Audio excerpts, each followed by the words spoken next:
Well, before I answer that question, Yeah. I'd like to, take this opportunity to ask, anybody who's watching, anybody who's tuned in to help me and my classmates in what we are trying to do for a good cause. We're trying to raise $5,000 for Crossroads Rhode Island. If you don't know what Crossroads is, they lead the state in homeless services, helping out with sheltering, food, anything they can provide to the homeless in the state of Rhode Island. And me and my classmates, started a GoFundMe, which you can find on the Providence men's basketball Twitter. So if you're watching, if you can please contribute in any way, spreading the word, donating, it'd be much appreciated. To get back to your question, today was it wasn't really the prettiest game offensively. But like Coach Battle said, we gave a good effort on the defensive end, holding them to 47 points. It's not easy, especially in this league. But I think before the game, we, preached, defense, getting back in transition, locking in the half court and really dealing to personnel, which I think, all the guys did a great job. Alan Breed, I think he was great on defense today. Greg Gant, everybody who stepped on the court, was given tremendous minutes on the defensive end, letting the offense come to us. We knew we were going to get what we wanted on offense. The ball, didn't go in as much as we would like to, but, we got the win. That's all that matters. Hey, David, Jeff Battle just talked about the leadership of the group and really stepping up without Coach. When did you guys know that Coach Cooley wasn't going to be on the court for you guys tonight, and how did that whole thing come together? We didn't really know until we got here for the game. Coach Battle talked to us and kind of told the leaders that, we would be put in a tough spot, trying to step up our leadership today because, Coach wouldn't be on the bench with us today. But, he has a lot of confidence in us. He has a lot of belief in us, and that gave us confidence, to take control of the group and really show them, that we can lead. Whatever the situation is, we can fight through adversity, which today, missing our head coach, but we found a way, and, coming out with the victory, that shows a lot about the toughness and leadership of our group. Hey, David, just talk about having Jared back out there. I know he wasn't out there for a long stretch, but it must have been great to see him out there after this lengthy absence for him. Yeah, it was great to see him back, getting some game minutes, getting his legs back under him. He didn't, like you said, he came in for a little spurts in the game, but I think that, it was a start into getting him back. And, we need him. We very much do need him. So it was good to see him, finally back on the court. Hopefully, he continues to get more comfortable again and game by game, get back to his old self. David, what's the impact that Noah's had on you guys the last 4 or 5 games? I mean, obviously he's been able to score, but today kind of fortifies the middle when Nate went to the bench, 4 blocks, 10 rebounds. What has he done for you guys for the interior defense? Noah, I mean, the stats say it all, 4 blocks, 10 rebounds. I mean, defensively, he was terrific today. I think his blocks, his physicality in there changed the game, especially, when Nate came out. They probably thought that they had an advantage, but, Noah stepped up to the challenge and, overachieved it in my eyes. And I think he poses a threat on offense. He can shoot the ball, drive the ball. So he gives us a really dynamic mismatch in that position. And then last one for me, I asked Noah this after the win against UConn. What did you learn most last year during the stretch run? And what's the key to kind of stay one game at a time from your perspective? Just having the leaders, step up and keep reminding the group, one game at a time, not to get too ahead of ourselves, to always remember,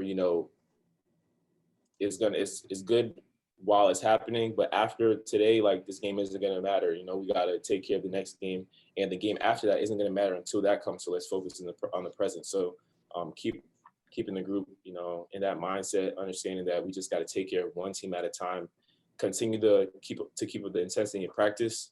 I think we had another couple great practices before this game, defensively really locking in, that showed again today. So I think the guys, kind of are getting more of an idea of that, and we just got to keep taking pride. David, I think career high 13 rebounds for you tonight. Was that more the ball finding you, or you crashing, with Nate not being on the court as much? I think it was a little bit of both. You know, I do try to rebound every game, but you know, sometimes the ball just ended up falling in my hands. You know, it's just when you seek the ball, it somehow is gonna find you sometimes. And you know, I just had to do whatever it took. You know, Nate wasn't out there, so we lost a little bit of girth and size in there. But you know, coaches always remind us, you know, guards got to rebound. Guards got to rebound. The bigs are battling, blocking out their guys. So we got to fly in there, seek the ball, and you know, that was just my mindset today. And you guys have UConn again on Tuesday. Just is it good to face a team like this quick again? They just, you know, a couple days ago, pretty easy to scout to go over. Yeah, they'll be fresh in our mind. We just played them a couple days ago, so you know, we really got to still lock in again. That was a tough game, and got to, you know, get the guys going again. Another couple great practices leading up to that one. David, we saw, I think Arthur tweeted out the video of you guys mobbing Coach Battle after his first win. Yeah. Just what does that mean to, you know, see him get his first win? We were, you know, super excited. You know, we talked to each other. We told each other that we would do that once he walked in the locker room. Coach B is our guy. You know, he's a guy that, you know, always talks to us on the sidelines, you know, during the game and practice. You know, we love all our coaches, and today was his day to step up to the plate, and came in with a victory. So when we win, you know, everybody's happy. It's a great feeling. So shout out him for his first win. Thanks, David. All right, thank you, guys. Thank Thank you, David. Coach Battle will come in and answer any of your questions.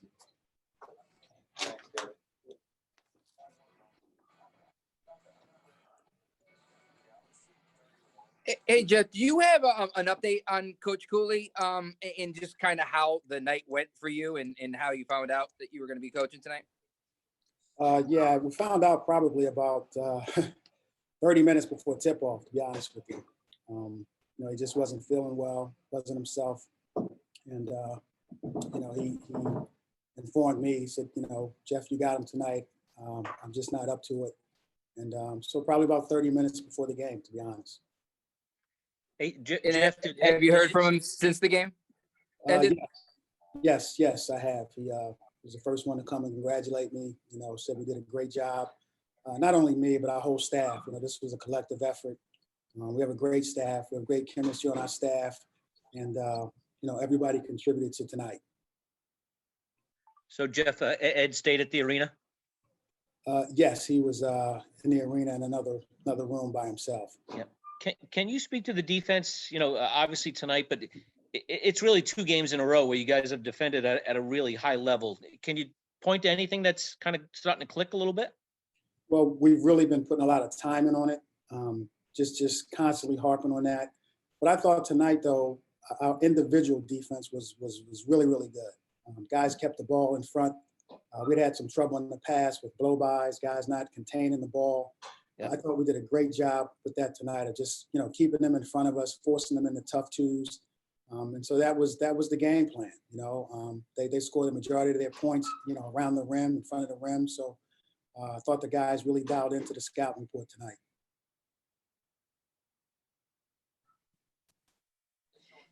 To get Bynum in the lineup, is that something that you guys wanted to do? Obviously limited minutes, but it was nice, I'm sure, to get him going and see him back in the lineup for the first time since January 2nd.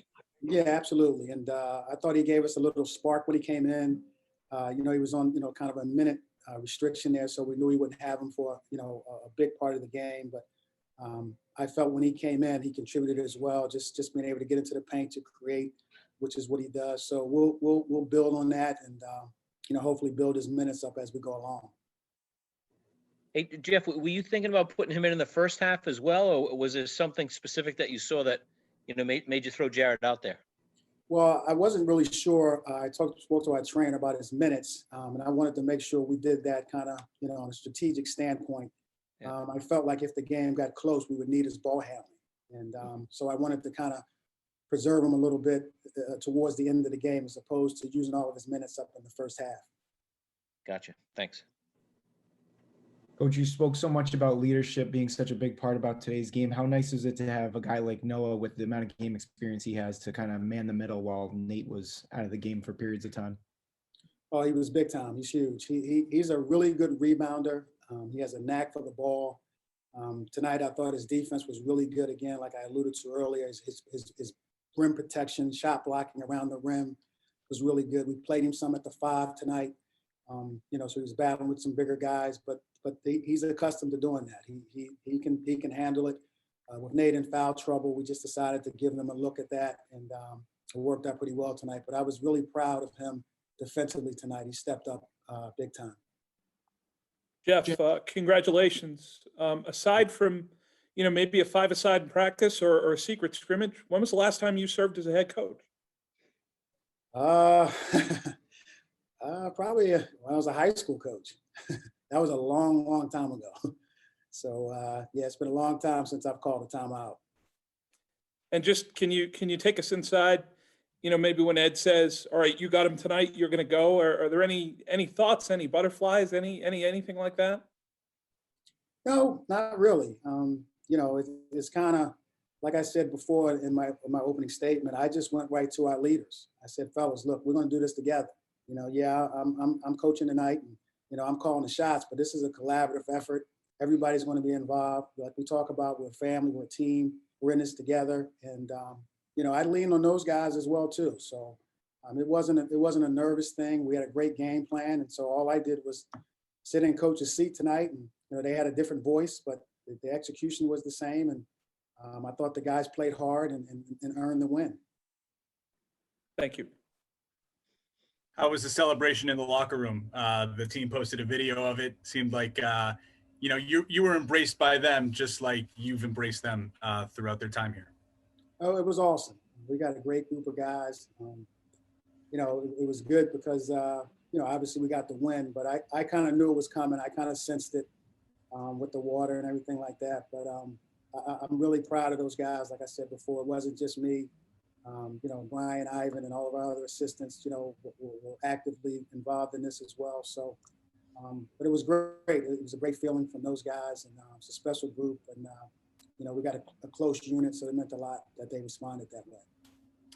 Going back to the preparation for this game, I mean, you look at, you guys have 4 or 5 games left. It's coming down to the stretch here. Every game gets that much more important. What do you see from the focus in the team coming into this one and throughout this week?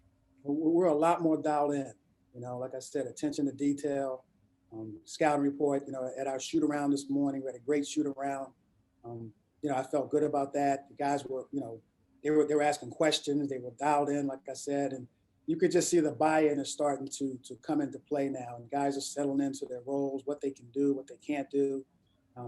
So it's the perfect time of the year to be doing that, and hopefully we can continue it. Thanks, Jeff.